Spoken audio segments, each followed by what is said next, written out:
Hello नमस्कार दोस्तों, स्वागत है आपका सिविल्स एजुकेशन में। अप्रैल मंथ का करंट अफेयर्स हम लोगों ने कंप्लीट कर लिया, वीकली बेसिस पे करते हैं। ठीक है, इसको कंपाइल भी कर दूंगा, चारों वीडियो जो हैं वीकली बेसिस वाले उनको मर्ज कर दूंगा तो एक वीडियो बन जाएगा। तो वो कंपाइल वीडियो भी आप लोगों के पास अवेलेबल हो जाएगा। ठीक है, आज की वीडियो में हम लोग करेंगे फर्स्ट वीक ऑफ मई का करंट अफेयर्स। ठीक है, 1 मई से 7 मई तक का इंपॉर्टेंट वीडियो रहता है। कंटेंट यहाँ पे बहुत महत्वपूर्ण होता है आप लोगों के लिए, तो इसको सीखेंगे आज। और वीडियो को लाइक कर दीजिए, सब्सक्राइब कर दीजिए। ठीक है, बेल आइकन दबा लीजिए जो लोग भी नए जुड़े हैं। और अप्रैल मंथ का जो पीडीएफ है करंट अफेयर्स का वो भी अवेलेबल करा दिया है, अभी मॉर्निंग में ही भेजा हूँ टेलीग्राम पे, तो देख लीजिएगा। ठीक है, चलिए हम लोग शुरू करते हैं। पहला टॉपिक आज का है गोल्डमैन पर्यावरण पुरस्कार। बहुत इंपॉर्टेंट ये अवार्ड होता है। पर्यावरण से यहाँ से समझ में आ रहा है कि इन्होंने पर्यावरण के लिए कुछ काम किया होगा, जिनको भी ये मिला होगा। ठीक है, गोल्डमैन पर्यावरण पुरस्कार।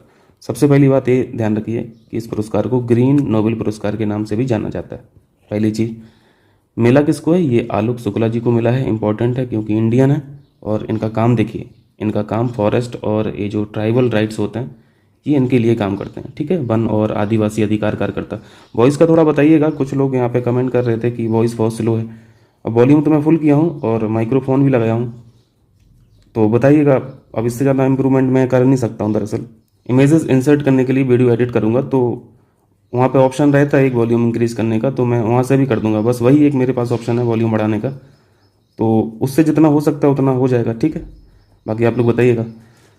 तो यहाँ पे इनका हम लोगों ने काम देख लिया, इनका नाम भी देख लिया। और गोल्डमैन पर्यावरण पुरस्कार को ग्रीन नोबेल पुरस्कार के नाम से भी जाना जाता है। ठीक है, देखो इन्होंने कहाँ पे काम किया ये देखिए। ये बहुत इंपॉर्टेंट ये एरिया है, ये हमेशा डिस्प्यूटेड रहता है क्योंकि ये बहुत बड़ा माइनिंग क्षेत्र भी है। हसदेव अरण्य क्षेत्र छत्तीसगढ़ में लाई करता है, जगह का आपको ध्यान रखना है। यहाँ पे आलोक शुक्ला जी ने काम क्या किया ये देखिए। यहाँ पे हसदेव अरण्य क्षेत्र से 21 कोयला खदानों से लगभग 4.5 लाख एकड़ बायोडाइवर्सिटी से समृद्ध जंगलों को बचाया है। ठीक है, तो आपको हसदेव अरण्य क्षेत्र जो है इसका नाम याद रखना है, जगह का नाम याद रखना है। क्लियर है? अब यहाँ पे थोड़ा सा और डिटेलिंग कर लेते हैं। हसदेव अरण्य जंगल जो है, वन क्षेत्र जो है, छत्तीसगढ़ के कोरबा, सूरजपुर और सुरगुजा जिलों में ये फैला हुआ है। इतना डिटेल से नहीं पूछेगा, आपको बस छत्तीसगढ़ याद रखना है। ठीक है, ये क्वेश्चन पूछा जा सकता है, छत्तीसगढ़ के फेफड़े जो हैं उसे क्या बोलते हैं? ठीक है, किस नाम से जाना जाता है? तो हसदेव अरण्य जंगल लगा दीजिएगा। ठीक है, ये यहाँ पे रिच बायोडाइवर्सिटी है। ये हसदेव अरण्य जंगल जो है 25 लुप्त प्राय यहाँ पे प्रजातियाँ रहती हैं, सैकड़ों पक्षी प्रजातियाँ रहती हैं, दुर्लभ प्रजातियों का एक घर है। ठीक है, इस वजह से ये पर्यावरण की दृष्टि से बहुत इंपॉर्टेंट है। इसी में इन्होंने काम किया है। हसदेव नाम की एक नदी भी है जो इसी जंगल से बहती है। ठीक है, इसी अरण्य क्षेत्र से बहती है और इस जंगल को यही नदी पोषित करती है। ठीक है, भारत का तीसरा सबसे बड़ा वन क्षेत्र ये जाना जाता है। बाकी यहाँ पे देखिए ट्री कवर, देखिए यहाँ पे फॉरेस्ट कवर देखिए। छत्तीसगढ़ में 44% वन आच्छादित ये राज्य है, तो भी इम्पोर्टेंट है। तो यहाँ पे जो फैक्ट इंपॉर्टेंट है मैंने मार्क करा दिया। हसदेव नदी आपको ध्यान रखना है। हसदेव अरण्य जंगल जो है ये है कहाँ पे? छत्तीसगढ़ याद रखना है। प्राइज का नाम याद रखना है। ठीक है, ग्रीन नोबल याद रखना है और आलोक गुप्ता जी याद रखना है, ये सॉरी शुक्ला जी। चलिए नेक्स्ट क्वेश्चन है, हाल ही में चीन ने किस देश के लिए हैंगर श्रेणी की पनडुब्बियों को लॉन्च किया है? ये चाइना ने बनाया भैया, पाकिस्तान के लिए। ठीक है, अब यहाँ पे खास बात क्या है? खास बात बस इतनी है कि हमारी भारत सरकार जो कलवरी श्रेणी की पनडुब्बियाँ बना रही है, इन सबमरीन से बड़ा साइज है हैंगर श्रेणी सबमरीन का। ठीक है, डीजल इलेक्ट्रिक हमलावर पनडुब्बी है, कलवरी श्रेणी की पनडुब्बियों से बड़ी है। ईयर इंडिपेंडेंट प्रोपल्सन है इसमें। ईयर इंडिपेंडेंट का मतलब है सबमरीन है ना, पानी के अंदर चलती है, किलोमीटर कई किलोमीटर अंदर चलती है, नीचे चलती है। ईयर इंडिपेंडेंट का मतलब है कि वहाँ पे ईयर थोड़ी ना है ना जो भर के ले जाते होंगे भैया, लेकिन ये जो है ये लंबे समय तक जलमग्न रह सकती हैं बिना एयर के। ठीक है, तो ये चाइना ने बनाया है पाकिस्तान के लिए। चलिए नेक्स्ट टॉपिक करते हैं, नवरत्न का दर्जा अभी हाल ही में मिला है इरेडा को। इरेडा यानी Indian renewable energy development agency, भारतीय अक्षय ऊर्जा विकास संस्थान या संस्था, कुछ भी बोल लीजिए, नवरत्न का दर्जा इसको मिला है। हम लोगों ने कई वीडियो में किया है, कई बार चर्चा की है, लगभग मतलब महीने में एक बार तो चर्चा कर ही लेते हैं ना, डिटेलिंग कर लेते हैं कि नवरत्न की क्राइटेरिया क्या होती है, महारत्न का क्या क्राइटेरिया होता है, किस कंपनी को कब दिया जाता है, ये सारी चीज़ें। तो नवरत्न का आप लोग को होमवर्क में बताइएगा। ठीक है, मैं महारत्न का बता दे रहा हूँ, कई बार डिस्कस किया है इसलिए कह रहे हैं। 2010 में इस योजना को शुरू किया गया था, महारत्न योजना को। ठीक है, नवरत्न का दर्जा तो उस कंपनी को होना ही चाहिए जिसको महारत्न मिलेगा। कंडीशन क्या है? नवरत्न तो उसको होना ही चाहिए, तभी तो वो जम करेगा, है ना, महारत्न पर। स्टॉक मार्केट में शेयर लिस्टेड होना चाहिए, यानी कंपनी स्टॉक मार्केट में लिस्ट होना चाहिए। ठीक है, 3 वर्षों का औसत व्यवसाय जो है यानी टर्नओवर 3 साल का जो एवरेज है वो 25,000 करोड़ होना चाहिए या फिर उससे ज़्यादा होना चाहिए। ये टर्नओवर की बात हो गई। अगर नेट वर्थ की बात करें, एनुअल नेट वर्थ 3 वर्षों में 15,000 करोड़ प्लस होना चाहिए। और अगर प्रॉफिट की बात करें तो 3 साल में average annual net profit 5,000 crore होना चाहिए। ये कंडीशंस पूछा जाता है, ये क्राइटेरिया पूछा जाता है। ये महारत्न की ये कंडीशंस हैं, ठीक है, क्राइटेरिया है, एलिजिबिलिटी है। आप लोग नवरत्न की जल्दी से बताइए, बस इतना ही बताइए 3 वर्षों का जो एनुअल नेट प्रॉफिट नवरत्न के लिए चाहिए वो कितना होता है, ठीक है। देखिए नेक्स्ट टॉपिक है, वेरी वेरी इंपॉर्टेंट, मार्क कीजिएगा। सोमपेन जनजाति, ये सोमपेन ट्राइब जो है रहती कहाँ पे, निवास कहाँ करती है, ग्रेट निकोबार द्वीप में। पहला फैक्ट याद रखना है। न्यूज में क्यों थी ये देखिए, यहाँ पे निकोबार, ग्रेट निकोबार द्वीप में रहने वाली सोमपेन जनजाति के 7 सदस्यों ने पहली बार अंडमान और निकोबार लोकसभा क्षेत्र में अपना पहला वोट डाला। इस तरह के क्वेश्चन पहले भी पूछे जा चुके हैं। 2014 का जो लोकसभा चुनाव था, 2019 का जो लोकसभा चुनाव था, जारवा एक ट्राइब है, इसने वोट किया था, ठीक है। तो जारवा के रिगार्डिंग क्वेश्चन पूछा गया था परीक्षा में। देखिए यहाँ पे सोमपेन ट्राइब के बारे में, विशेष रूप से कमजोर जनजातीय समूह इनको बोला जाता है। अब वहाँ पे जो भी ट्राइब रहती हैं वो पीवीटीजी ही हैं, ठीक है। पीवीटीजी का मतलब है पर्टिकुलरली वल्नरेबल ट्राइबल ग्रुप्स जो होते हैं, ठीक है, विशेष रूप से कमजोर जनजातीय समूह। 2011 का सेंसस देखें तो सोमपेन ट्राइब की कुल यहाँ पे पॉपुलेशन देखिए, टोटल पॉपुलेशन 229 ही लोग हैं, 229 ही व्यक्ति हैं बस। अंडमान द्वीप समूह में 5 पीवीटीजी निवास कर रहे हैं, ठीक है। देख लीजिए ये 5 पीवीटीजी के हैं। ग्रेट अंडमानी से रहते हैं यहाँ पे। जारवा के बारे में क्वेश्चन पूछा गया परीक्षा में, जारवा एक ट्राइब है, ओंगेस एक ट्राइब है, सोमपेन अभी पढ़ ही लिया, और नॉर्थ सेंट्रलीज, ठीक है। ये 5 यहाँ पे पीवीटीजी हैं। चलिए नेक्स्ट क्वेश्चन है, भारत का झीलों का जिला किसे कहा जाता है। इस क्वेश्चन को इसलिए डाला हूँ क्योंकि ये न्यूज में थी झील, भीमताल झील, ठीक है। तो भीमताल झील कहाँ लोकेटेड है, ये उत्तराखंड में है, नैनीताल जिले में। और इसको उत्तराखंड को, सॉरी नैनीताल को झीलों का जिला कहा जाता है, ठीक है। कुमाऊं क्षेत्र की ये सबसे बड़ी झील भी है। अगेन इंपॉर्टेंट टॉपिक है, अंटार्कटिक संधि परामर्श दात्री बैठक, इंग्लिश में बोलते हैं ATCM, फुल फॉर्म निकाल लेना। और पर्यावरण संरक्षण समिति CEP, यहाँ पे हम लोग देखेंगे इन दोनों के बारे में। ये इंपॉर्टेंट क्यों है हमारे लिए, भारत के लिए। देखिए भारत ने केरल के कोच्चि में, ये चीज़ आपको ध्यान रखना पहले, भारत ने केरल के कोच्चि में 20 मई से 30 मई यानी 10 दिन का प्रोग्राम है, ATCM और CEP की बैठक मेजबानी करने का निर्णय लिया। अगर पूछा जाए कि अंटार्कटिक संधि परामर्श दात्री बैठक कहाँ पे हुई है तो केरल लगा देना, ठीक है। अब अंटार्कटिक की बात है तो देखो साफ साफ समझ में आता है कि किस पे चर्चा हुई होगी, है ना, समिति में, ये बैठक में। पर्यावरण का इशू हमेशा बना रहता है, वहाँ का भी तो एक पर्यावरण है, वहाँ का एक एनवायरनमेंट है, उसको भी प्रोटेक्ट करना है। तो अंटार्कटिक क्षेत्र में पर्यावरण संरक्षण और वैज्ञानिक सहयोग पर वैश्विक बातचीत के प्रति भारत की प्रतिबद्धता को दर्शाता है, क्योंकि केरल होस्ट कर रहा है, इसी वजह से बात लिखी है, ठीक है। देखो इससे फ़ायदा क्या है, फ़ायदा देखो बहुत सारे हैं। जैसे आप, हम लोग के स्टेशन हैं अंटार्कटिका में, दक्षिण गंगोत्री पढ़ते हैं, मैत्री पढ़ते हैं, है ना। तो ये सब किससे हो रहा है, इन्हीं सब चीज़ों से हो रहा है। ATCM के बारे में देखिए, अंटार्कटिक संधि के मुख्य 12 देशों तथा अनुसंधान के माध्यम से इस क्षेत्र में इंटरेस्ट दिखाने वाले देशों की ये वार्षिक बैठक है। तो इंटरेस्ट हम लोगों ने दिखाया है, हम लोग वहाँ पे वैज्ञानिक अनुसंधान करते हैं, हमारे वहाँ पे स्टेशन हैं। भारत 1983 से अंटार्कटिक संधि के सलाहकार पक्ष के समर्थन में रहा है, ठीक है। 1983 में पहला अंटार्कटिक अनुसंधान केंद्र भारत सरकार ने बनाया था, वहाँ पे स्थापित किया था, जिसका नाम है दक्षिण गंगोत्री। खैर अभी है नहीं, ध्यान रखना, ठीक है। ये डेड है, ये डेड हो गया, बर्फ़ में दब गया, तो ये ख़त्म हो गया। ये अब कुल मिला के इनएक्टिव है, जो एक्टिव है ये है। 1983 में दक्षिण गंगोत्री को स्थापित किया, फिर 1989 में मैत्री स्टेशन को स्थापित किया, और 2012 में भारती को यहाँ पे स्थापित किया। और ये दोनों ही आज की डेट में एक्टिव हैं, ठीक है। दक्षिण गंगोत्री खत्म हो गया। अब CEP के बारे में देखिए, CEP क्या है। CEP अंटार्कटिका में पर्यावरण सुरक्षा और संरक्षण पर ATCM को सलाह देता है, बस इतना ही जानना है इसके बारे में। चलिए नेक्स्ट टॉपिक है, विश्व का सबसे गहरा ब्लू होल। इसको मैंने कराया था आपको टेस्ट नंबर 3 दृष्टि IAS UPPCS 2024 की टेस्ट सीरीज में, है ना। मतलब टेस्ट में कराया, टेस्ट नंबर मुझे याद नहीं है, वहाँ पे मैंने चर्चा की थी, इसकी इमेज भी आप लोगों को दिखाया था, और ये भी बताया था कि क्वेश्चन में जो पूछा था उसमें लिखा था कि विश्व का दूसरा गहरा ब्लू होल कौन सा है। आंसर था यही, चेतुमल खाड़ी में जो है, ठीक है। लेकिन मैंने वहाँ पे आपको अपडेट किया था कि वो दूसरा नहीं है, पहला ही है। अब यहाँ पे पहला कैसे है, यहाँ पे देख लीजिए, यहाँ पे आपको एक्सप्लेनेशन मिल जाएगा। विश्व का सबसे गहरा ब्लू होल है, मैक्सिको था ऑप्शन में, ठीक है। मैक्सिको की चेतुमल खाड़ी में विश्व के सबसे गहरे ब्लू होल की खोज की गई। ध्यान क्या रखना है, चेतुमल खाड़ी कहाँ पे है, वहाँ पे एक हम लोगों ने पेनिनसुला भी पढ़ा था, यूकाटन, याद आ रहा कि सब भूल भुला गए। यूकाटन, स्पेलिंग शायद गलत लिख रहा हूँ, यूकाटन पेनिनसुला, ठीक है। समुद्र तल से 420 मीटर नीचे है, यानी लगभग आधा किलोमीटर नीचे है। मैं यहाँ पे भी इमेज लगा दूंगा तो देख लीजिएगा।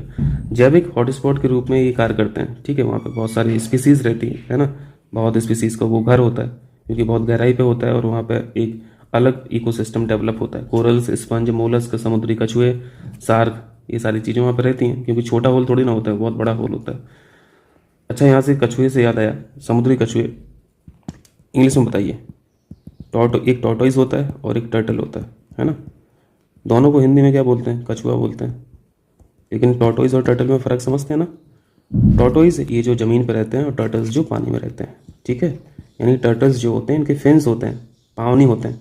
आप टॉर्टोइज को देखोगे तो चारों पैर होते हैं, लेकिन टर्टल्स के फेंस होते हैं, ठीक है। इसलिए टर्टल्स पानी में रहते हैं। टॉर्टोइज जो हैं ये लैंड पर रहते हैं, ज़मीन पर रहते हैं। यानी ज़्यादातर जीवन टॉर्टोइज का ज़मीन पर निकलता है और टर्टल्स का पानी में निकलता है। ऐसा नहीं है टर्टल ज़मीन पे आ नहीं पाता, आते हैं। आप देखते हो ना उड़ीसा का जो तट है वहाँ पे पूरे कोस्टल एरिया पे अपने समय पे जब उनका फर्टिलिटी वाला टाइम होता है तो वो आते हैं, बाहर निकल के आते हैं, ठीक है। चलिए नेक्स्ट टॉपिक है। एक क्वेश्चन है आपके लिए, कुछ यहाँ पे क्वेश्चन भी मैं डाल देता हूँ ना पीडीएफ में। प्ले ट्रू अभियान किस संस्था से संबंधित है? प्ले ट्रू अभियान, इतना ही पूछा जा सकता है। प्ले ट्रू अभियान किस संस्था से संबंधित है? ये नाडा का है, नेशनल एंटी डोपिंग एजेंसी, ठीक है। चलिए अब खनिज उत्पादन वृद्धि के बारे में देखते हैं। यहाँ से क्वेश्चन पूछे जाने की पूरी संभावना है। 2023-2024 की अवधि में भारत के खनिज उत्पादन में 8.2 की वृद्धि हुई है। पहला फैक्ट ये ध्यान रखना है, खनिज उत्पादन में 8.2 की वृद्धि हुई है। अगर कंपेयर करें 2024 की 2023 से, फरवरी 2024 का उत्पादन 2023 की तुलना में, देखिए सोना का उत्पादन 86% इंक्रीमेंट है 2023 की तुलना में, तांबा का 28% है, बॉक्साइट का 21% है, कोयला का 12 है, नेचुरल गैस का 11 है, पेट्रोलियम का 8 है, लोहे एस का माइनस में है और सीसा का -14 है। अब यहाँ पे क्वेश्चन आपसे क्या पूछा जाएगा, ये इंपॉर्टेंट है ना, ये याद थोड़ी ना रहेगा। 86, 28, 21, 12 सब भूला जाओगे अभी आधे घंटे में। आपको ध्यान रखना है कि अगर पूछा जाए कि 2023 से 2024 के बीच में सबसे ज़्यादा उत्पादन वृद्धि किस में हुई है, किस खनिज में हुई है, तो सोना लगा देना, ठीक है। ऑर्डर में भी पूछा जा सकता है तो आप 3-4 शुरुआत के याद रखें। और अगर इंक्रीमेंट नहीं पूछेगा तो ये चीज़ पूछा जा सकता है, ठीक है। लोहे एस का, क्योंकि ये नेगेटिव में है डेटा इसका। सीसा के बारे में पूछा जा सकता है, कर लेंगे। चलिए देखिए, इसको भी मैंने डिस्कस किया था टेस्ट सीरीज में कि जब मई की पीडीएफ, मई का करंट अफेयर्स कराऊंगा तो वहाँ पर डिस्कस करूंगा, है ना, ऐसा बोला था। क्रिटिकल मिनरल्स जो हैं यानी महत्वपूर्ण खनिज जिनको बोलते हैं, शिखर सम्मेलन कहाँ आयोजित किया गया? क्रिटिकल मिनरल्स शिखर सम्मेलन कहाँ पे आयोजित किया गया? नई दिल्ली में, भारत। ये तो जस्ट फैक्ट है, ठीक है। ये करंट अफेयर्स हो गया आपका। अब हम लोग जानेंगे कि क्रिटिकल मिनरल्स होते क्या है। क्रिटिकल से समझ में आता है कि यार कुछ तो खास है इसमें, है ना, तभी उनको क्रिटिकल बोला जा रहा है, क्योंकि ये बहुत ज़्यादा एसेंशियल है। इकोनॉमिक पर्सपेक्टिव से भी बहुत ज़्यादा इंपॉर्टेंट होते हैं, नेशनल सिक्योरिटी के पर्पज़ से भी बहुत ज़्यादा इंपॉर्टेंट होते हैं। मैं यहाँ पे माइन जो यानी जो अपना खान मंत्रालय है उसके द्वारा भी जो लिस्टेड हैं क्रिटिकल मिनरल्स, उनकी भी चर्चा कर लूँगा। यहाँ पे पहले मोटा मोटा देख लीजिए। लिथियम क्रिटिकल मिनरल है, बैटरी में यूज होता है ना, लिथियम आयन बैटरी पढ़ते हो। अब एक और नई बैटरी आ गई है, वेरी वेरी इंपॉर्टेंट, इसको ध्यान रखना, ये अगली पीडीएफ में कवर कराऊंगा। सोडियम आयन बैटरी, ठीक है, सोडियम आयन बैटरी, तो उनकी भी चर्चा करेंगे। यूरेनियम की यूज जान ही रहे हैं, एनर्जी रेडिएशन थेरेपी, पोटास उर्वरक, है ना। Indium very very important, LCD screen के लिए यूज करते हैं। स्ट्रोंडियम जो क्रिटिकल मिनरल है, फायरवर्क्स में यूज होता है ना। अब यहाँ पे भारत सरकार का जो खान मंत्रालय है इसके अनुसार 30 महत्वपूर्ण खनिज हैं। तो पहला फैक्ट तो ये याद रखना, ठीक है। इनको वीडियो पॉज करके एक बार रीड कर लेना, ठीक है, ताकि ये एक पिक्चर बन जाए माइंड में कि ये क्रिटिकल मिनरल्स होते हैं। चलिए अब देखते हैं, वर्ल्ड प्रेस फ्रीडम डे भी सीखेंगे और इंडेक्स के बारे में भी सीखेंगे, ठीक है। टेस्ट में 2023 का क्वेश्चन था, है ना, दृष्टि की, तो वहाँ पे 23 का हम लोगों ने देखा था। 23 में जो रैंक है भारत की वो 161 है, ठीक है। 24 का भी देखेंगे, ये भी वहाँ पे डिस्कस किया था कि मामूली यहाँ पे इम्प्रूवमेंट है, थोड़ा सा सुधार है, लेकिन स्कोर जो है वो डाउन हुआ है। पहले तो ये सीखिए, ये जो वर्ल्ड प्रेस फ्रीडम डे है ये 3 मई को ऑब्जर्व किया जाता है। रिपोर्ट्स विदाउट बॉर्डर जो है एक संस्था, इसके द्वारा इसको जारी किया जाता है सूचकांक को, ठीक है। भारत की स्थिति क्या है, भारत के बारे में क्या बताया है इस रिपोर्ट में? मामूली सुधार हुआ है। मामूली सुधार क्यों कह रहे हैं? क्योंकि रैंक 159 है, ठीक है, 161 से 159 आ गई, यानी +2 हुआ। +2 का मतलब समझ रहे हैं ना, इंप्रूवमेंट हुआ, इसलिए +2 लिख रहा हूँ। 2023 की रैंक 161 और 2024 की रैंक 159, दोनों इफेक्ट याद रखने हैं, 23 का भी 24 का भी। चलिए ये क्या है, ये रिपोर्ट्स विदाउट बॉर्डर जो है इसके अनुसार ये हम लोगों ने डिस्कस कर लिया है। मामूली सुधार के बावजूद भारत का जो स्कोर है इसमें गिरावट देखी गई है, ठीक। चलिए स्टेटमेंट में अगर क्वेश्चन आएगा तो ये फैक्ट, ये बात आपको काम आएगी। वैश्विक स्थिति देखें, पहले स्थान पर कौन है वर्ल्ड प्रेस फ्रीडम में, नॉर्वे है। दूसरा स्थान डेनमार्क है। तीसरा स्थान स्वीडन है। क्लियर है, हो जाएगा। वैसे इंडेक्स वगैरह पूछ कम रहा है ना पीसीएस 2-3 साल से, फिर भी देख लीजिएगा, स्किप कर नहीं सकते दरअसल। आइए देखते हैं साइक्लोन हिदाया के बारे में। साइक्लोन हिदाया चक्रवात, हिदाया कहाँ पे ये आया है भाई, देखिए इंडियन ओशियन से प्रारंभ होकर तंजानिया के दार एस सलाम के समुद्री तट से ये टकराया। तो क्वेश्चन 2-3 तरीके से फ्रेम कर सकता है, नाम पूछा जा सकता है हिदाया, और जगह पूछा जा सकता है, ठीक है। तो ये तो करंट अफेयर्स की बात हो गई। बाकी साइक्लोन जो हैं इसके बारे में सीखना जरूरी है ज्योग्राफी पर्सपेक्टिव से, है ना। उष्ण कटिबंधीय चक्रवात है ये, ट्रॉपिकल साइक्लोन है। ट्रॉपिकल साइक्लोन अच्छे से सीखे हैं, टेम्परेट भी सीखे हैं हम लोग, ट्रॉपिकल भी सीखे हैं। यहाँ पे ट्रॉपिकल की चर्चा हुई है तो ट्रॉपिकल को रिवाइज कर ले रहे हैं जल्दी से, ठीक है। ये आना चाहिए, ये तो मुख्य परीक्षा में लिखने भी आता है, तो सारा यहाँ पे आपका कवर हो जाएगा। ट्रॉपिकल साइक्लोन जो हैं ये नॉर्थ और साउथ हेमीस्फीयर में 5 डिग्री से 30 डिग्री के मध्य बनते हैं। 5 डिग्री से 30 डिग्री का मतलब यहाँ पे नॉर्थ साउथ दोनों से है, ठीक है।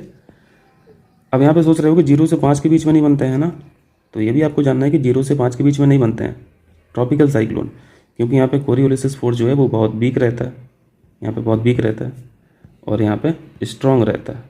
इस वजह से ये कारण भी है, यहाँ पे मैं मेंशन किया हूँ, देख लीजिए ट्रॉपिकल साइक्लोन के बारे में। 5 डिग्री से 30 डिग्री नॉर्थ साउथ हेमिस्फीयर में, यानी दोनों हेमिस्फीयर में बनते हैं, ठीक है, क्योंकि इस क्षेत्र में कोरियोलिसिस बल स्ट्रांग होता है, मजबूत होता है।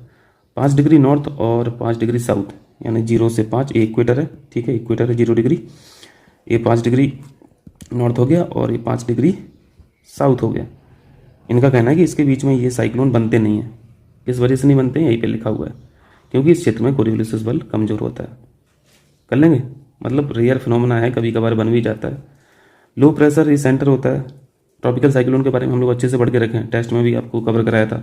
सेंटर में प्रेशर क्या रहता है, लो प्रेशर रहता है सेंटर में, और बाहर से हवाएं अंदर की तरफ आती हैं, क्योंकि बाहर रहता है हाई प्रेशर, और एयर का जो फ्लो होता है वो कैसे होता है, हाई प्रेशर से लो प्रेशर की तरफ होता है, ठीक है। लो प्रेशर का मतलब है कि वहाँ पे हवाएं हैं नहीं, ठीक है, हवाओं की मात्रा कम है। हाई प्रेशर का मतलब है कि यहाँ पे हवाएं ऑलरेडी भर के हैं, ठीक है, वो जगह भरी हुई है एयर से, तो जो भरी हुई जगह है वो खाली जगह को भरने की कोशिश करेगी। तो आप ऐसे समझ लीजिए, हाई प्रेशर से लो प्रेशर समझ लीजिए, या फिर ज़्यादा हवा से कम हवा। जिस क्षेत्र में ज़्यादा हवाएं हैं वहाँ से चलना शुरू करेंगी, जहाँ पे कम हवाएं रहेंगी उस क्षेत्र को फिल करेंगी। Air flows from out to in, ये देखा आपने अभी। विंड्स फ्लोज स्पायरली इनवर्ड, ठीक है, अंदर की तरफ ये स्पायरली यानी चक्रीय फॉर्म में, स्पायरल के फॉर्म में ये रोटेट करती हैं। ये बात इंपॉर्टेंट है कि ये अर्थ है, ये नॉर्थ हेमीस्फीयर है, ये साउथ हेमीस्फीयर है ना। तो नॉर्थ हेमीस्फीयर में जो ट्रॉपिकल साइक्लोन की डायरेक्शन रहती है ये एंटी क्लॉकवाइज रहती है, ठीक है, सॉरी डायरेक्शन गलत बना दी, एंटी क्लॉकवाइज तो ये हुई ना। और साउथ हेमीस्फीयर में ट्रॉपिकल साइक्लोन की बात कर रहा हूँ, अगर टेम्परेट की बात करूँगा तो डायरेक्शन बदल जाएगी। ट्रॉपिकल साइक्लोन की साउथ हेमीस्फीयर में डायरेक्शन रहती है क्लॉकवाइज, वही यहाँ पे लिखा है। Winds blows spirally inward in anti clockwise in northern hemisphere और क्लॉकवाइज इन साउदर्न हेमीस्फीयर, ठीक है। ये वैसे बहुत बेसिक फैक्ट हैं, ये तो जानते होंगे आप। चलिए, और चूंकि यहाँ पे हिदायत की बात हुई है, तंजानिया की बात हुई है, तो यहाँ पे देख लीजिए मैप इतना बड़ा है कि स्क्रीन पे पूरा आ ही नहीं रहा है। कोई बात नहीं, पीडीएफ से पढ़ लेना। देखो तंजानिया की बात हुई, तंजानिया यहाँ पे मेंशन है। दार एस सलाम ये जो तट है ना, दार एस सलाम के तट पर यहीं पे अटैक किया है हिदाया ने। तो ये देख लीजिए, इक्वेटर को मैंने मार्क किया है। इक्वेटर को मार्क करने का कारण ये था कि आपको ध्यान रखना कि इक्वेटर तंजानिया से क्रॉस नहीं करती है, ठीक है, थोड़ा सा ऊपर से निकल जाती है, ठीक है। युगांडा से क्रॉस करती है, केनिया से करती है, सोमालिया से करती है। ये आपको हॉर्न दिख रहा। यहीं पे हम लोगों ने एक चीज़ और पढ़ी थी, क्या कोई ट्राइंगल याद आ रहा, यहाँ पे बताया था कि मिलियंस ईयर्स बाद यहाँ पे क्या होगा, एक सागर बनने वाला है, ओशियन बनने वाला है। वो जल्दी से सी का नाम बताइए। ये तनालिक आपको दिख रही है, तनालिक कहाँ पे, यूथोपिया में है। विक्टोरिया झील का बॉर्डर दिख लीजिए, अभी क्वेश्चन पूछा जाता है। विक्टोरिया झील को बॉर्डर कौन कौन सी यहाँ पे कंट्री शेयर करती हैं, युगांडा करता है, तंजानिया करता है और कीनिया करता है। तंजानिया से इक्वेटर क्रॉस नहीं करना है, ठीक है। दार एस सलाम इसकी लोकेशन याद रखना। सिर्फ इसी पोर्ट के बारे में पूछ लेगा, दार एस सलाम कहाँ पे, सऊदी अरब ऑप्शन दे देगा, वही लगा दोगे, है ना, जबकि है तंजानिया। चलिए, equator does not cross Tanzania, सीख लिया। टोटल कंट्रीज़ कितनी हैं, 13 कंट्री हैं, यानी 13 कंट्रियों से 13 कंट्री क्रॉस करती हैं, या फिर इक्वेटर क्रॉस करती है 13 कंट्रियों से, ऐसे पढ़ लीजिए।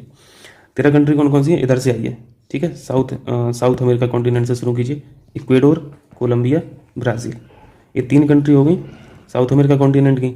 इसके बाद आ जाओ पानी में, अटलांटिक ओशियन में, साओ टोम प्रिंस पे, ये आइलैंड है, ठीक है।